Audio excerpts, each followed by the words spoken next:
Hi everyone, we're Rebecca, Martin and Ashley from Whangarei Girls High School in Northland. We're a Year 9 through 13 school. Our departments are Technology and the Visual Arts, and we teach across the following subjects.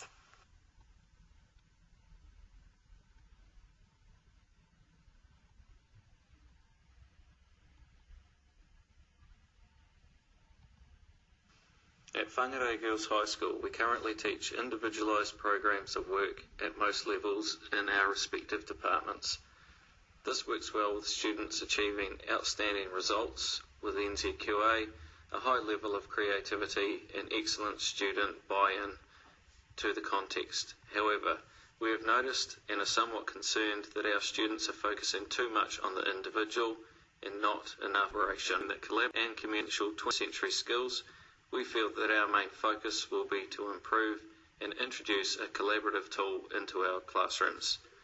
Upon reflection, we have noticed that our students rely heavily on Pinterest for research, which is great, although we have realised they tend to keep their Pinterest boards private as they are concerned about their peers borrowing ideas. Workbooks are also very personal in that they can become quite secretive and protective over their progress and ideas, only appearing at formative checkpoints. Having students working on the school network also means that a lot of their work isn't seen until the last minute. They are working in isolation, possibly sharing only with a neighbour. The students tend to do some work at home and are mainly using Facebook, Instagram, Snapchat, etc. for social networking, but they are not making the connection with educational purposes. It is well established that digital technologies are a catalyst to learning and personal development. The term digital native implies that young people are more skillful in using these new technologies than most adults. Therefore, it is important that we as teachers can work with this seemingly innate skill and utilise these popular devices to make connections between our students' outside interests and the creative classroom to raise overall student investment and to collaborate with their peers. The 21st century skill we will be focusing on is collaboration, which ties in nicely with the key competency of participating and contributing.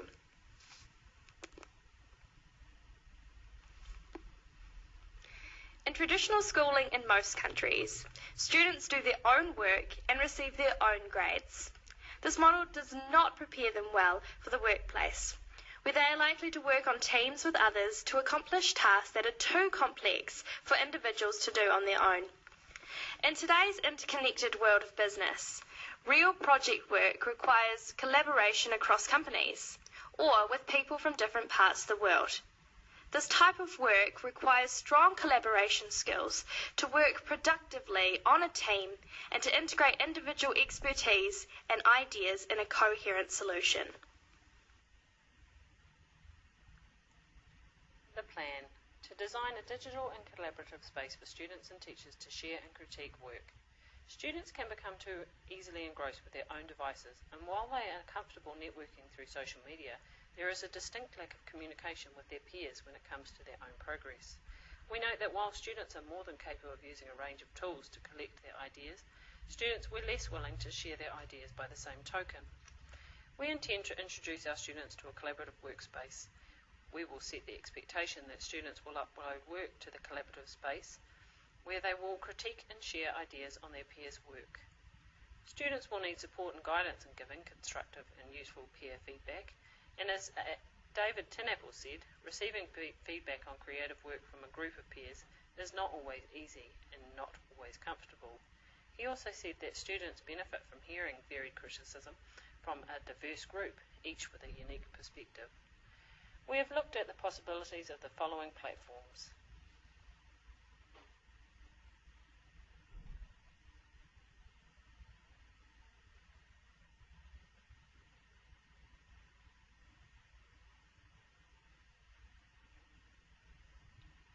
Our hope is that by implementing a new expectation, that at appropriate times students will share their pieces of art, research, ideas and techniques on a digital platform.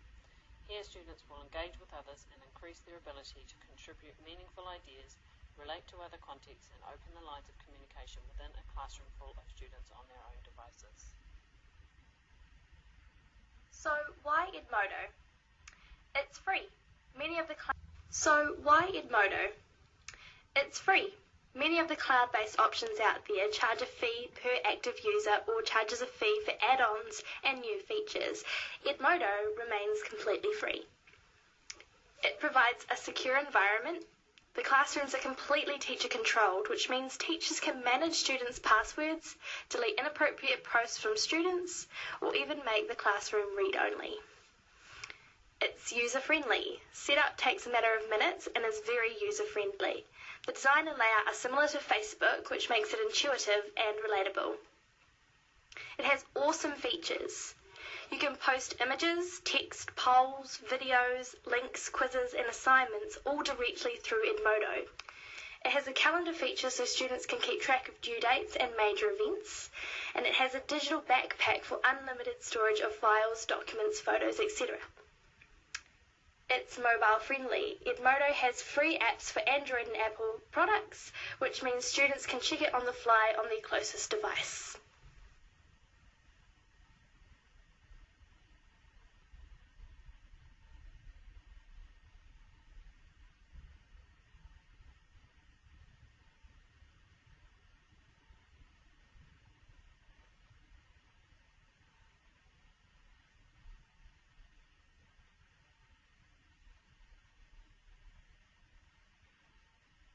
Pedagogical outcomes. Our intention is for Edmodo to provide a place where students can upload their imagery and gain feedback which will enhance their own ideas. They will also be required to provide feedback, allowing them the chance to work and contribute appropriately as a group member. We'd like to foster an environment where learning goes beyond the classroom. Students will be able to receive a steady stream of quality feedback from a variety of staff and peers. Students will become more accountable for what they produce with the knowledge that they will be reviewed by their peers. A sense of pride within the room for reflection and enhancements on feedback. They will become part of a learning community where knowledge is shared and supportive suggestions and guidance is provided from one to another. By uploading achievement criteria and programs to the Edmodo platform, an increased understanding of this terminology and confidence when using this to self-assess will help with the unpicking of NZQA curriculum information.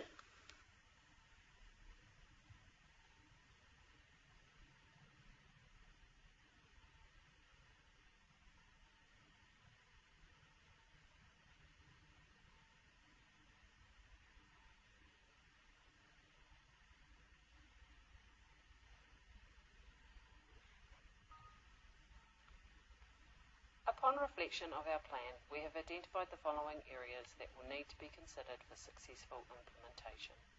We will need to create a supportive environment with clear rules and expectations for our students. Otherwise, Edmodo could result in just another medium for social interaction without constructive learning. We'll need to make our students aware of being safe digital citizens, and we'll need to encourage and motivate our students to upload tasks and use the app on a regular basis. We have also considered the gap in our knowledge and the need to upskill our critiquing strategies and questioning techniques in order for the students to be able to provide quality feedback to one another.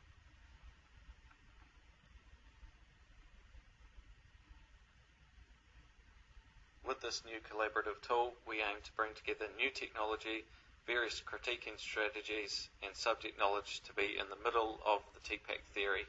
In terms of the technology used, we are aiming to create new learning experiences and tasks, enhancing our students' participation and contribution, allowing us to enter into the modification and redefinition on the SAMAR model.